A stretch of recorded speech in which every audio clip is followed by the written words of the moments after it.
Whoa, whoa, whoa, whoa, whoa, whoa, whoa, whoa, whoa, whoa. Sachi and Penguin are useful? To an extent, Beppo, John Bart, Law's crew is useful? This is a weird chapter already. If you're new here and, still here to put up with my BS, you probably still need a reintroduction.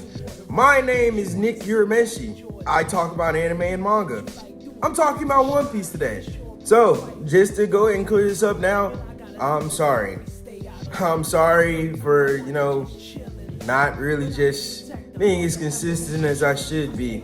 Kept letting things get in the way of progress, and let's give this a real try. Maybe. Who knows what the future holds, honestly.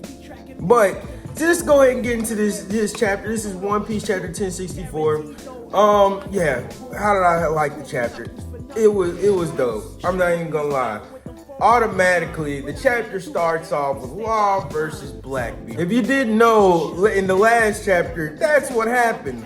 Law ran into Blackbeard. Probably one of the unluckiest things that could have happened to Law at that point. And I don't like that he's getting hoed like this, because he's kind of getting hoed in with literally all of his crew having devil fruits and stuff. All of his commanders now, they have devil fruits. Van Augur has a warp fruit. I mean, honestly, that seems like the most, right now anyway, it seems like it's the most problematic to me anyway, other than Doc Q's little sick fruit. But I'm gonna need more explanation on that as we go on, because last chapter he turned Law and his whole crew into girls. But let's talk about the cover story right quick, because Aokiji has officially been confirmed to be a Blackbeard pirate. And we don't know if he's the 10th commander. We can really assume it though now that he's the 10th Titanic commander. What do y'all think? It's a little quick nod to it. I mean, you got Pudding right there, as you knew that Pudding was captured in the last chapter in the cover story. So, and she's shown in this chapter. So, my question is Aokiji here? Seriously, is Aokiji in this vicinity where Law is right now? I feel like we need to ask that question right quick. We definitely need to ask that question right quick, because that could be a problem. You got Law really just showing off his devil fruit powers once again, and how hoe they are, because he's basically awakening straight up in this fight. Like, we're going straight into it. He pulled out the R room and the K room again. Used his amputate, I think, and shock Willie, Sachi, and Penguin. Let's talk. You know what? You can assume things with John Bart. He's a giant. You can assume things with Beppo.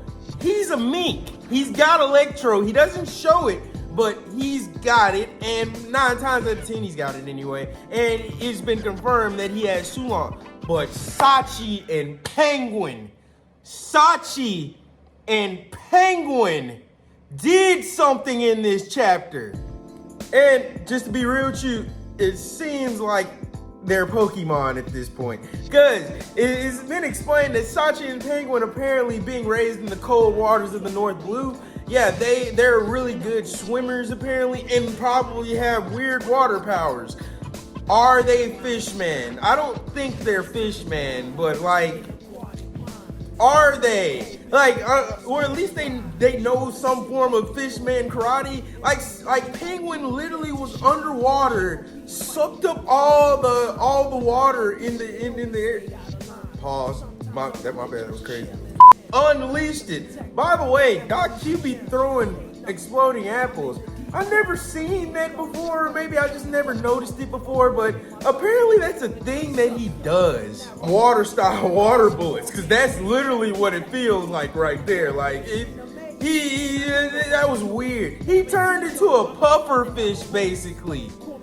What can Sachi do? Can he make a water sword or some shit? I don't know. I'm not complaining about this. This is necessary, because we've been sleeping on. I was gonna release a video like earlier this week, and literally I couldn't get it out because I knew that the spoilers are already out for this chapter. So I was like, the question I was asking with that video was, should we sleep on Law?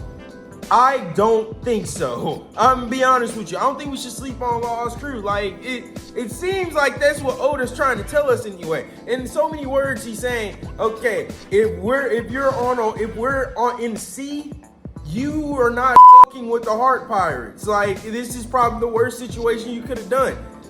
We gonna see if they can hold up to that. But now, getting back to the A plot, because that's technically the B plot. Even like last chapter, the weight of the chapter felt like it was going towards Law and Blackbeard, but in reality, the weight of the chapter is supposed to be, like, the A plot anyway, is supposed to be the Straw Hat Pirates, dealing with the whole situation with Luffy and Bonnie, basically. Luffy and who else?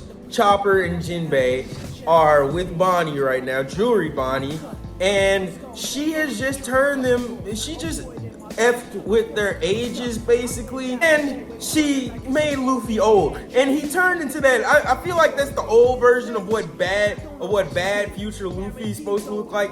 I may be wrong about that, but let me know in the comments. Chopper's old, Jinbei then turned young and his hair then went blonde for some reason, and Bonnie then turned into her little girl form again. Jinbei gets to talking about how basically Kuma, who was revealed to be Bonnie's dad, and they're still reacting off the fact that a pacifista policeman just basically tried to attack them. Jinbei's basically telling Bonnie like, hey, yo, Luffy and Jinbei are basically trying to tell her, well, Luffy was kind of more bold with it. He was more so like, hey, you kind of need to get over that. You feel me? Like, if he attacks us, even still, that's gonna be a problem. And that's not your damn daddy. But even I kind of felt like, okay, Luffy, chill out. Like, come on, man. But Jinbei goes on to say something interesting. He goes on to say basically that, yeah, Bonnie's dad was Kuma, basically, was a tyrannical king who basically got shafted out of power, forced to become a pirate, and yeah, basically who had such a strong body. It kind of sounds like he sold his, the story they're making it seem to be is that he sold himself into the government basically to, be able to be free again, but that's not the story that's going on. Bonnie gets pissed at this, picks up a lightsaber, slashes it at them like, stop talking about my damn daddy and shit. And like, yo, that ain't even the case. My dad was a great king, and he basically has to have some kind of reason that he is basically sold himself into robotic slavery. So, also, there's another point that's been pointed out here. Kuma's apparently of a special race. Like, we don't get to know what the name of it is, but that's another one. And I'm wondering, is this a race that Big Mom knew about already, that she was trying to, get as part of her crew or, whatever? I don't know, but I don't think Kuma is a Lunarian though, unless they say he is. Unless Kuma is like like a half-breed Lunarian or something like that. Like, we really don't know, but I don't want to go off that just yet. I mean, that's me basically just saying Kuma's black and stuff, but like, I mean, is Kuma black? I don't really know. I mean, you might as well say that nigga black. I mean, honestly. I mean, we don't really just have enough, black people in One Piece already, and, that's literally the one that Zoro, that would literally be the only black dude that Zoro couldn't fuck with. I gotta go back and talk about Pudding for a second, because did y'all notice that her third eye awakened? And the fact that she pretty much just confirmed Big Mom might not be dead. Like, they basically just hit us with the, if you didn't see a body, and remember this, because this is classic comic book and manga rule too. If you haven't seen a body, don't assume that the character is dead yet. 9 times out of 10, Big Mom and Kaido And this may irritate some people. I don't know why, but they might still be alive. Now, if you didn't know, there are about 6 other Vegapunks, including the main brain Vegapunk. That was something that was addressed in previous chapters. The one that's leading that we get into the other Straw Hats, basically the rest of the crew. Oh, Zoro and Brook decided to stay behind because they don't trust this Vegapunk that they're with right now. That's leading them. I can't talk. I'm sorry. They're led into the main part of Egghead Island, the main laboratory. They getting the new clothes, you know what I'm saying, the new drip. I'm feeling it. It's kind of all, you know, the same. Like I said, futuristic gear. Zoro and Brook are probably gonna get some eventually once things go bad and they're actually gonna have to get off the ship and go see what the hell's going on. And something that's probably gonna happen. But by the end of this chapter, something weird happens. I'm saying something weird like something weird doesn't always happen in One Piece. It's One Piece. We get a conversation with the main Vegapunk, which is, you know, the main brain, basically. I forgot the names, but Shaka, that's the name of this guy. His name is Shaka, I think, the main brain. Basically, he confirms that he's dying. Okay. But it's not really, honestly, it's not really that surprising though. Because honestly, we kind of already knew that Vegapunk was an old man. But hearing that he's dying as soon as he's introduced, nah, it still doesn't feel that surprising, honestly. This is usually how these kind of stories go. Meet a brilliant genius inventor. He's probably looking to pass his knowledge down or something like that. He's dying. You know, Frankie could be the next Vegapunk, basically. I'm just grasping at straws. But did I mention that he was talking to Dragon? Like Luffy's dad, Dragon. Where is this leading? There's 2 possibilities that I have here. Vegapunk basically was like, I wanted you to know this before I die, type stuff. 2 possibilities. Lucci and the rest of CP0, basically, you know, Kaku, Stussy, they're all on the way. They're on the way to Egghead to kill Vegapunk. That was confirmed a few chapters before. But let's think about this right quick. Luffy's on the island. Could this line up with something that Dragon is trying to do? Possibly. Like, is this a possibility? Is this a possibility where Dragon has been waiting for the right opportunity to finally meet Luffy? Is this the arc where we finally see them interact? Because that was already an assumption anyway that people were making, that Vegapunk was like possibly a secret revolutionary worker or something like that. He in cahoots with, you know what I'm saying, with Dragon. But what does that mean? You feel me?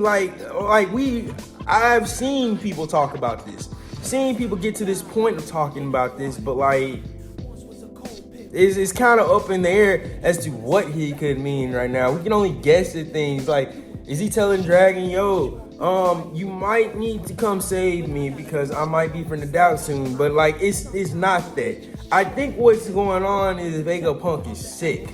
You feel me? The way he says it, well, it could be either he's sick, because the way that he says it in the chapter is basically like, that's the you know what I'm saying, that's the backdrops of being a genius. You feel me? You can see your own death sometimes. You can see too much into the future sometimes. This ain't no observation hockey.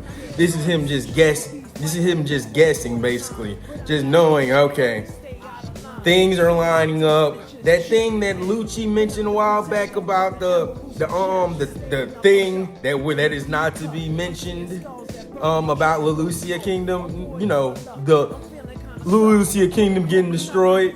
Yeah.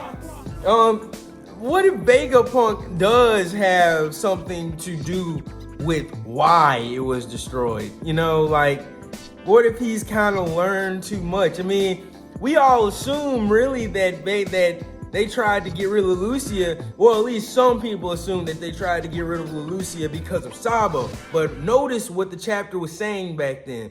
It was never saying that they were looking for Sabo when they did that. It was just that Sabo happened to be there, the wrong place at the wrong time. That's even what the Goro say it said. That was no them just knowing exactly where he was gonna be. No, that was something different. Could it have been the rebellions? Could it have been something like that, or could it have been something a little bit deeper? Maybe Vegapunk did have something to do there. Maybe it was something that he was doing there, and he may have technically been there. Maybe he did something. Maybe he helped the revolutionaries and he knows. And maybe he even thought that Vegapunk might have been there, but hey, Vegapunk got away, possibly. I don't know. I mean, it was a week from the time of the bombing of Lucia. We'll call it the bombing of Lucia. The time between that, I think, was a week. Between when the Straw Hats arrived on Egghead and when that happened. So, would that have been enough time for Vegapunk to escape? Probably he's Vegapunk. So, I don't know. But those are just my thoughts on this chapter. Like I said, I'm sorry. I apologize. You know what I'm saying? I haven't been living up to my full potential. You feel me? Like with doing this, like this video stuff. Like I had plans, and when things start to, you know, fall off the rails, I kind of start to fall off the rails. So bear with me, guys. I really want to get this content out to y'all. I got to get, you know what I'm saying, work past my own demons at certain points sometimes, though. You know what I'm saying? I'm trying to give what I promise. And I'm not trying to, you know what I'm saying, be below what I have stated before, no more. Like, if we're doing this, we're doing this, and we're going all in. So expect. I hate that I can't talk. And be sure to like, comment, and subscribe. Yeah. Later.